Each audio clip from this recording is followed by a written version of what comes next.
The liberation path. The path.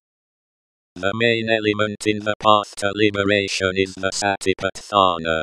Satipatthana is a Pali term that is translated by application of the attention. This training, that only Buddha discovered and which is still taught nowadays by the monks of the Theravada, is the one who enables us to reach Nibbana, the cessation of all kinds of sufferings. The Four Noble Truths. In his first sermon, Buddha expounds to us the Four Noble Truths. The Noble Truth of dukkha, that is to say that all things are subject to dissatisfaction. The Noble Truth of the cause of dukkha, that is to say mental impurities. Desire, anger, jealousy, greediness, fear, pride, etc. The Noble Truth of the cessation of dukkha, that is to say Nibbana, the cessation of mental impurities. The Noble Truth of the path that leads to the cessation of dukkha, that is to say the Noble Eightfold Path. The Noble Eightfold Path should not be seen as a linear step-by-step guide, but like a twinned thread, meaning all the 8 steps are occurring at the same time and are equally important. Dana, Sila, and Bhavana are also important aspects that will be discussed later. It is indispensable to develop these 4 elements so as to be freed from dukkha, which means all types of dissatisfaction, from the smallest irritations to the most intense physical pains. The Noble Eightfold Path. That which we call the Noble Eightfold Path is the set of the 8 elements that establish a kind of perfection at all levels. One can say that it defines the mental act of noticing, the mere substantial small act to turn our attention to an object. Since there is a mental act of noticing, these 8 elements are automatically set in motion, and as soon as these 8 elements are completed, there is consequently a mental act of noticing. The Aryas, Pali term designating the noble persons, are beings who follow this path, because it is the right path, the only one that leads to the definitive cessation of all kinds of dissatisfactions. These steps should not be seen as rules, but rather be seen as training suggestions. Hence it is called a path and rules. Nothing in the original Buddhism, which we call Theravada, is based on rules. Each individual have to take responsibility for their own life, since no one else than yourself can do that when all comes to all. Here are summed up the 8 factors that compose the Noble Eightfold Path. The first step. Right view. To develop a correct view of the Four Noble Truths, the 3 characteristics of the universe, which we term as anicca, the impermanent character of things, dukkha, the unsatisfactory character of things, and anatta, the aspect of absence of self-inherent existence, essential characteristics or substantiality in things. The second step. Right thought. It is beneficial, skillful kusala, thought free from jealousy, ill will, and cruelty. The third step. Right speech.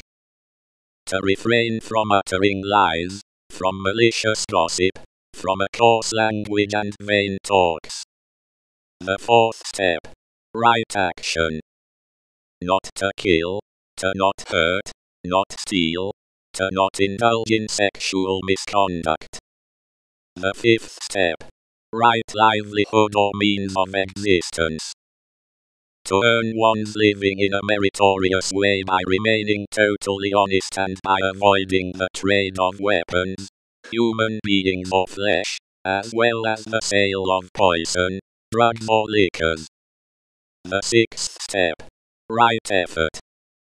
The effort to overcome that which is unfavorable, the effort to avoid that which is unfavorable, the effort to develop that which is favorable, and the effort to maintain that which is favorable. 7th step. Right heedfulness. The awareness or full presence of mind on phenomena pertaining to the body, feelings, spirit, and phenomena. 8th step. Right concentration. It is the fixation of the mind on a single object. So, there is no act that is more upright, more honorable and more beneficial than the act of mental noticing. Whoever is capable of practicing dana will find it the foundation of any training on the path to detachment. Dana. In Pali, dana means gift, donation, generosity. The purpose of this practice is to become detached, on one hand from possessions, from our dependence from material things, and on the other from unrefined mental impurities, such as desire, greediness, greed and jealousy. What is stressed here is not so much giving for giving, or giving for pleasing or making ourselves pleased. It is rather about getting detached, training not to depend anymore on, developing beneficial actions by materially supporting the monks who work to realize and make known this teaching, gift of robes, food, medicines, lodging. It does also involve giving to those who are needy so as to minimize their suffering. One can give objects, food, care, but one can also give services, devote some of his or her time, pay some attention by listening, cultivating compassion or through a presence. Generally speaking, training into performing donations, dana, aims at granting less interest to one's small material comfort to be more open to his or her environment and better observing and understanding the world surrounding us. From the viewpoint of karma, everything revolves around our mental disposition. It is therefore the quality of a state of mind impelling us in donating that will determine the kind of karma being developed. That is why it is essential to practice dana with mindfulness, without meanness, by marking carefully our gesture, and also while facing situations when it is difficult to do it. The outcome of gift, donation, being not to possess anything, thus, dedicating oneself to the path of detachment and helping others to also reach it. Supreme gift being the gift, donation, of the Dhamma, is termed in Pali language as Dhammadana. Here is therefore the first element leading to the liberation from dukkha. Sila. The second, sila, is behavior, morality, virtue. What is meant here is to develop a proper behavior, to train to acquire and to maintain a clean way to dress oneself, to remain honest while facing all kinds of situations. This is very essential so as to develop wisdom. Right conduct is the very foundation of the path leading to liberation. We can't expect to go one step further on this path if sila is being neglected. The one who is only preoccupied to observe a virtuous behavior will naturally develop a certain concentration, a certain attention and a certain serenity. The day when he will begin a training into the satipatthana, he won't have to overcome major hindrances and will very quickly tune with the right spirit. We are very lucky, as to easily observe a right conduct, aiming at developing a good sila. Buddha drew us tracks that we just have to follow. Some of these tracks are faster than others, but they all serve the purpose of liberation. The basic track, those are the 5 precepts. It is about refraining from killing, stealing, having illegal sexual practices, lying and consuming intoxicants. It can seem little, but those who succeed in keeping these 5 precepts benefit with exceedingly precious benefactions. Among others, they are assured, in short, not to be reborn in lower spheres of existence during the next rebirth. They are protected from big dangers and have already covered up half of the path onto liberation from dukkha.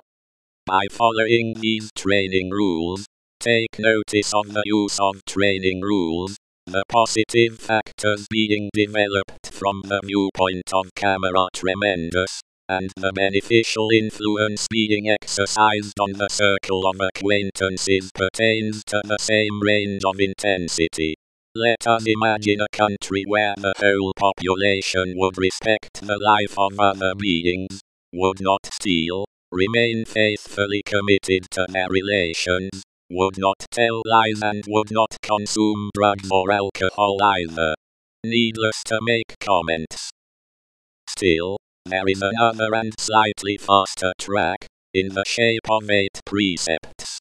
To respect life, not to steal, to avoid sexual pleasure, not to lie, not to consume any intoxicants, not to eat after noon, not to allow oneself to go after entertainment, not to use perfumes, not to adorn oneself with jewels, not to enjoy anything within mind the pleasure given by the aesthetics and luxurious or comfortable furniture. Whether we deal with 5 or 8 precepts, it is extremely fine to undertake a training in them, even if it is done sometimes only. One can also undertake such a training step by step, by observing only some of them for example, for later on possibly integrating the others one by one, at the right moment. It is in all cases inadvisable to painfully force oneself to follow one or the other of these rules. It could thus not be of any benefit. To a bigger extent, one should never force someone else to follow one or the other of these precepts. However, it is always positive to show up the advantages of such a step, but as to the observance of these rules or its absence, every person should do according to his own wishes. Naturally, each is free then to improve the sila by working on the numerous points that are not included in the precepts which are likely to complete them.